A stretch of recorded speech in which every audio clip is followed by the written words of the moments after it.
ہمارے ملک پہ جمہوریت کا بنیادی ستون عوامی نمائندگی کا نظام ہے جو ووٹ کے ذریعے وجود میں آتا ہے۔ یہی ووٹ شہریوں کو طاقت دیتا ہے کہ وہ اقتدار کے ایوانوں میں اپنی آواز پہنچا سکیں، لیکن جب اسی ووٹ کی فہرست میں شکوک پائے جائے اور وہی فہرست شک کے دائرے میں آ جائے یا کسی مخصوص طبقے کے نام اس سے نکال دیے جائیں تو جمہوریت کی روح بھی مجروح ہو جاتی ہے۔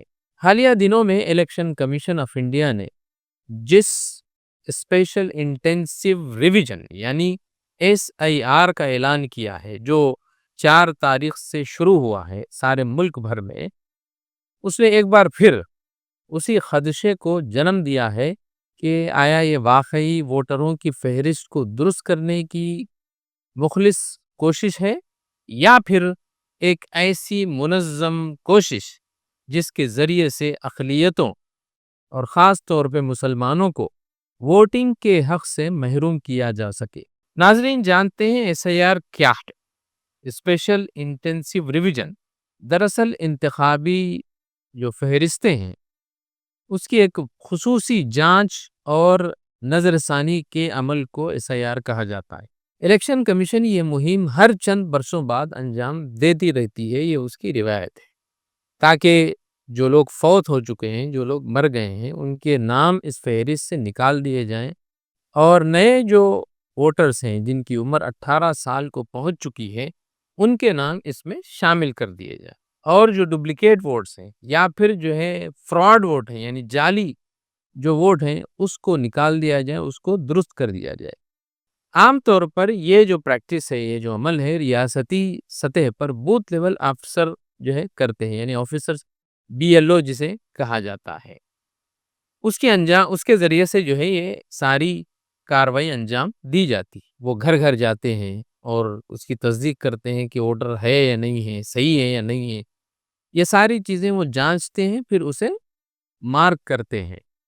لیکن اس بار جو بات تشویش پیدا کر رہی ہے وہ یہ ہے کہ آسام، ویسٹ بنگال اور اتر پردیش جیسے صوبے جو ہیں یعنی ریاستیں جو ہیں اس پہ یہ عمل غیر معمولی شدت کے ساتھ کیا جا رہا ہے، اور بہار میں بھی یہ عمل ہوا ہے، جس میں بعض علاقوں کے مسلمان شہریوں کو اور ان کے ناموں کو جو ہے اس فہرست سے نکال دیا جا رہا ہے، اور نکالنے کی بڑی تعداد میں نکالنے کی جو ہے اطلاعات موصول ہو رہی ہیں۔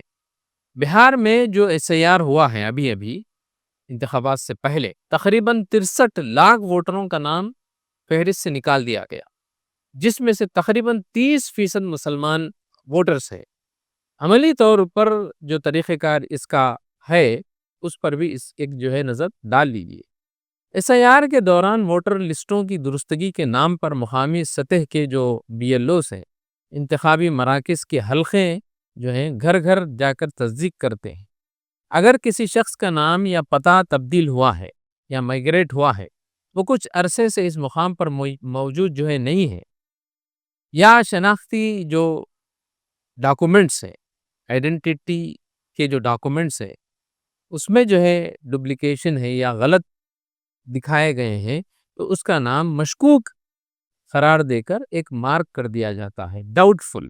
ان مشکوک ناموں کو جو لسٹ میں ہے اس سے ہٹانے سے پہلے یعنی فہرست سے ہٹانے سے پہلے انہیں نوٹس دی جاتی ہے، مگر عملی طور پر اکثر یہ نوٹس ان افراد تک، ان لوگوں تک پہنچتی نہیں ہے جن کے نام جو ہے ہٹائے جانے ہیں، اور شہریوں کو پتہ بھی نہیں چلتا کہ وہ ووٹ دینے کے حق سے محروم ہو جاتے۔ یہی وہ پہلو ہے جس نے انسانی حقوق کے کارکنوں کو فکر مند کیا ہے۔ SIR ایک ٹیکنیکل ٹول بن چکا ہے جس کے ذریعے مخصوص آبادیوں کو خاموشی سے ووٹر لسٹ سے خارج کیا جا رہا ہے۔ مسلمانوں پر اس کے اثرات کیا ہیں یہ بھی دیکھ لیجیے۔ ہندوستان میں مسلمان پہلے ہی سیاسی نمائندگی کے بحران سے جوجھ رہے ہیں۔ ان کی آبادی تقریباً 14% بتائی جاتی ہے جو حکومتی اعداد و شمار ہے اس کے مطابق، مگر لوک سبھا میں ان کی نمائندگی صرف 5% ہے یا اس سے بھی اب تو کم ہو گئی ہے۔ ایسے میں ووٹر لسٹ سے ناموں کی بڑی تعداد میں کٹوتی مسلمانوں کے لیے مزید سیاسی بے وزنی کا باعث بن سکتی ہے۔ بہار کے بعض اضلاع مثلاً ارریہ، کشن گنج، پورنیا اور کٹیہار، یہاں سے جو رپورٹیں سامنے آئی ہیں، ایک ہی گھر کے 4 افراد میں سے صرف 2 کے نام ووٹر لسٹ میں موجود ہیں، باقی کے ناموں کو غائب کر دیا گیا ہے، نکال دیا گیا ہے۔ اسی طرح آسام میں این آر سی اور ڈی ووٹر کے عمل کے بعد ایس آئی آر کا آغاز اس خوف کو مزید گہرا کر دیتا ہے کہ کہیں یہ دوسرا مرحلہ تو نہیں ہے جس میں ووٹ کے حق کو چیلنج کیا جا رہا ہے۔ ناظرین، ہندوستانی آئین کی دفعہ 326 یہ ضمانت دیتی ہے کہ ہر بالغ شہری کو ووٹ کا حق حاصل ہے، بشرطے کہ وہ شہری ہو۔ لیکن جب شہریت پر ہی سوال اٹھایا جائے یا ووٹر لسٹ کی تصدیق میں امتیازی رویہ اختیار کیا جائے تو یہ آئینی روح کے منافی ہے۔ الیکشن کمیشن کا یہ کہنا کہ ہم صرف فہرست کی درستگی چاہتے ہیں، اپنی جگہ درست ہو سکتا ہے، مگر جب یہ درستگی صرف مخصوص بستیوں، علاقوں یا مذہبی اقلیتوں پر مرکوز ہو جائے تو یہ انتخابی صفائی نہیں بلکہ انتخابی انجینئرنگ کہلائے گا۔ یہ بھی غور طلب بات ہے کہ ایس آئی آر ایک ایسے وقت میں کیا جا رہا ہے جبکہ ملک بھر میں لوک سبھا انتخابات کی ابھی سے تیاریاں شروع ہو چکی ہیں، اور حکمراں جماعت پر یہ الزام لگ رہا ہے کہ وہ مسلمانوں کے اور اقلیتوں کے اور کمزور طبقات کے ووٹوں کو کمزور کرنے کے لیے یہ حکمت عملی اپنائی جا رہی ہے۔ بہار میں ریاستی حکومت کی تبدیلی کی ایک لہر پائی جا رہی ہے اور مہا گٹھ بندھن کو کمزور کرنے کی حکومت نے تیاری کر لی ہے۔ مرکز کی بی جے پی قیادت کے لیے وہاں مسلم ووٹنگ بیلٹ ایک بڑی رکاوٹ سمجھی جا رہی ہے اس عمل کے لیے۔ ایسے میں اگر لاکھوں مسلمانوں کے ووٹ غلطی سے لسٹ سے خارج ہو جائیں تو انتخابی توازن بیلنس قدرتی طور پر بدل سکتا ہے۔ ملک گیر سطح پر ہونے والے ایس آئی آر کے پہلے مرحلے پر تجزیہ کرتے ہوئے یوگیندر یادو نے کہا کہ یہ پچھلے دروازے سے شہریت کے تعین کی ایک کوشش ہے اور یہ بڑے پیمانے پر منظم طریقے سے ناموں کا اخراج کا باعث بنے گی۔ اسے اب ٹارگٹڈ اخراج کے ہتھیار میں تبدیل کر دیا گیا ہے۔ گاؤں اور جو چھوٹے قصبے ہیں، وہاں کے عام مسلمان شہری کے پاس نہ تو جدید شناختی نظام کی مکمل سمجھ ہے، نہ انٹرنیٹ تک ان لوگوں کی آسان رسائی ہے۔ نتیجہ یہ ہے کہ جب بی ایل او یا مقامی اہلکار ووٹر لسٹ میں تبدیلی کرتا ہے تو اکثر لوگ اس سے لا علم رہ جاتے ہیں۔ بہت سے معاملات میں یہ دیکھا گیا ہے۔ کہیں تو یہ بھی دیکھا گیا ہے کہ نام میں جو ہلکی سی املے کی غلطی ہے اس سے نیا ووٹر سمجھ کر اسے ڈیلیٹ کر دیا جا رہا ہے۔ خواتین کے نام نکاح یا میکے کے پتے میں فرق کی بنیاد پر حذف کر دیے جا رہے ہیں۔ کرایہ دار شہریوں کے ووٹ غیر مقامی ہونے کی بنیاد پر خارج کر دیے جا رہے ہیں۔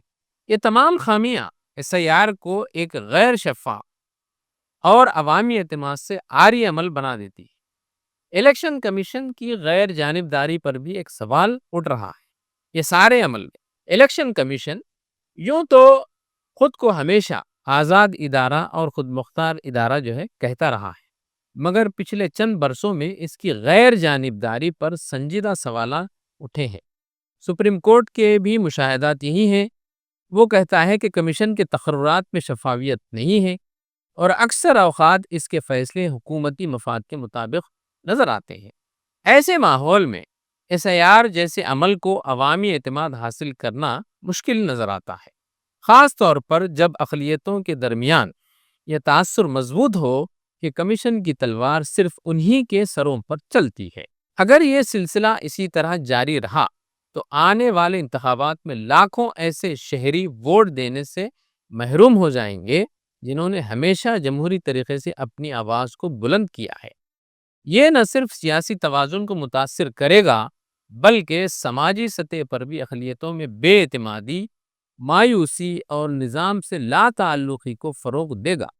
یہ بات بھی یاد رکھنے کی ہے کہ ووٹ سے محروم کیا گیا شہری دراصل ریاستی نمائندگی سے محروم شہری جو ہے بن جاتا ہے، اور یہی کسی بھی جمہوریت کے لیے زوال کی پہلی علامت ہوتا ہے۔ اسپیشل انٹینسیو ریویژن الیکشن کمیشن کا بظاہر انتخابی فہرستوں کی درستگی کے لیے ایک معمولی انتظامی عمل ہوتا ہے، یعنی ایس آئی آر جو عمل ہے وہ ایک معمولی پروسیجر ہے، مگر اس کے اندر چھپی ہوئی نیت، طریقہ کار کی شفافیت، مخصوص علاقوں میں اس کے نفاذ کی شدت کئی سوالات کو جو ہے جنم دیتی ہے۔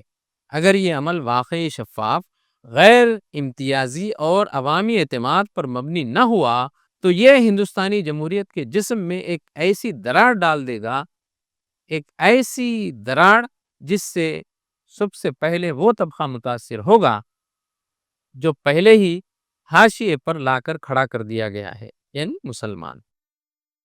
ووٹ دراصل ایک سیاسی حق نہیں بلکہ عزت، شناخت اور شہری وقار کی علامت ہے۔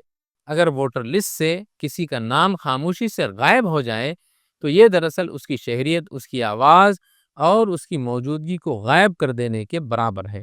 لہٰذا ضرورت اس بات کی ہے کہ عوام، سول سوسائٹیز اور سیاسی جماعتیں ایس آئی آر کے عمل پر گہری نظر رکھیں، شفافیت کا مطالبہ کریں اور ہر شہری کو اس کا حق رائے دہی محفوظ رکھنے کے لیے متحد ہوں، کیونکہ جمہوریت کی بقا صرف ووٹ دینے میں نہیں ہے بلکہ ووٹ بچانے میں بھی ہے۔ تو ناظرین، یہ تھا آج کا ویوز آن نیوز۔ پھر ہوگی ملاقات کسی نئے موضوع کے ساتھ۔ خدا حافظ۔